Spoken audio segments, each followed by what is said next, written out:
All right, this is my audience. Two people are on FaceTime because everyone I know is out of town this week. My best friend Belle, my mom, my sister, and my stepdad. Your heart is beating fast. You're having a hard time breathing. Suddenly, the room is much hotter than it was before. You feel existential dread. It's anxiety, the most common mental disorder in the United States, affecting 40 million adults and 4 million children. Despite being so common, many are not educated on the true impacts of anxiety. I am one of the 4 million. I was diagnosed with generalized anxiety disorder 2 years ago when I was 15. Since then, there's been a lot of doctor's visits and therapy appointments, but it is something I have been able to work through. Because anxiety affects so many people, someone in the audience may have it as well. Despite anxiety being one of the most common mental illnesses, many people do not know its true impacts and stigmatization surrounding it. Today, we will unpack generalized anxiety by exploring how it works, its effects and treatment, as well as the stigmatization surrounding it.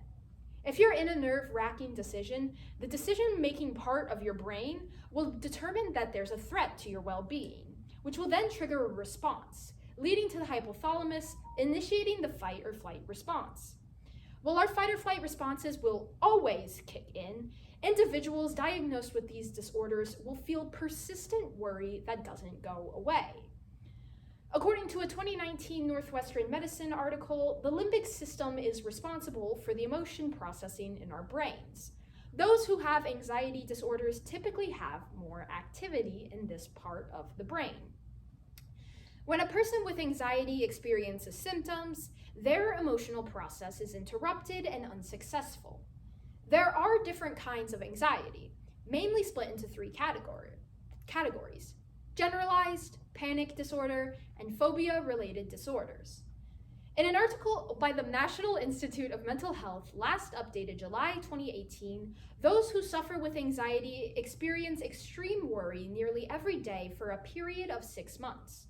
They don't get a break from this overwhelming emotion. They are plagued by worry constantly.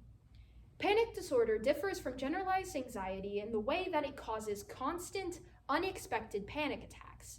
They come on quickly and can be triggered by an event or an object. There is no way to stop these unexpected attacks, leaving those who suffer from panic disorder to do their best to try and prevent factors that could trigger a panic attack.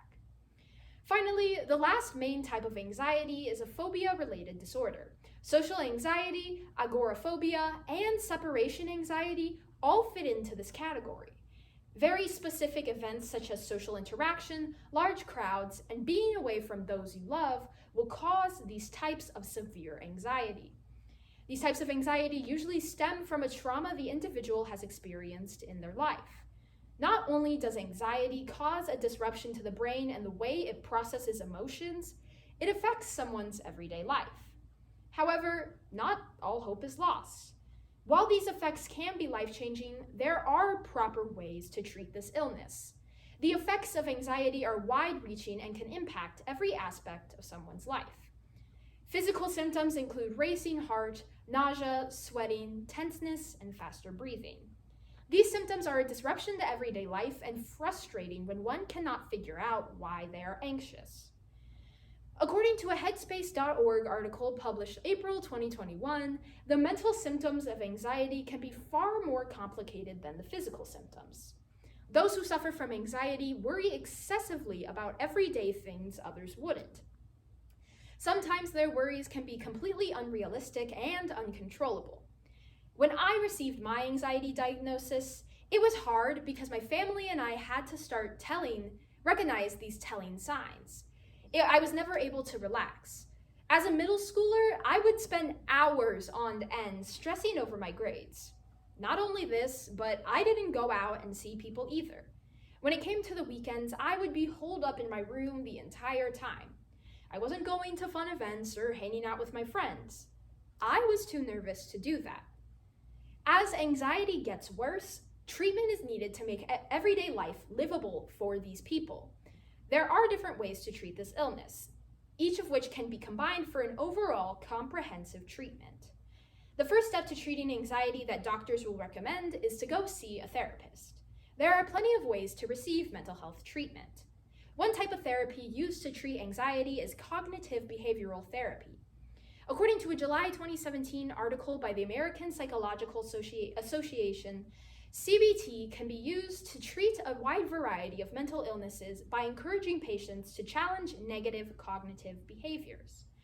The application of CBT also leaves patients with better coping mechanisms, leading to an overall improved quality of life. If the anxiety is more severe, therapy can be paired with medication to be an effective treatment. Selective serotonin reuptake inhibitor medicines, known as SSRIs, are the most common type of medicines that are prescribed, working to increase activation of serotonin receptors.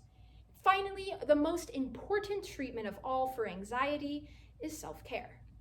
Eating healthy and exercising have been scientifically proven to greatly improve anxiety symptoms. Avoiding things such as alcohol, nicotine, and caffeine can also help ease feelings of anxiety. While it is the most prominent mental illness in America, there is still a large stigma surrounding anxiety. The argument that everyone gets anxious is not helpful. Yes, everyone does get nervous, but some people truly do not understand the havoc this illness can wreak. One of the largest stigmas surrounding anxiety is that it is not real because it cannot be seen. This belief has caused many problems within America's healthcare system. According to a post by the Anxiety and Depression Association of America, only 36% of those who suffer seek treatment. Another common misconception is that those who struggle with mental illness are crazy. This belief is harmful because the term crazy has such a negative connotation to it and has been used as an insult so often in American society. Those who are afraid they are crazy will not seek the help they need. The stigmatization of anxiety in America needs to be actively ended because it leads to less people getting treatment and the illness becoming more severe. From symptoms to stigmatization, anxiety is a real illness that deserves recognition and access to proper treatment. Anxiety is caused by a chemical imbalance in the brain and affects those who suffer from it by causing overbearing worry and panic attacks. Although anxiety is the most common mental illness in America, due to stigmatization, it is not recognized widely enough. This reason alone proves that there needs to be an open dialogue regarding mental health struggles.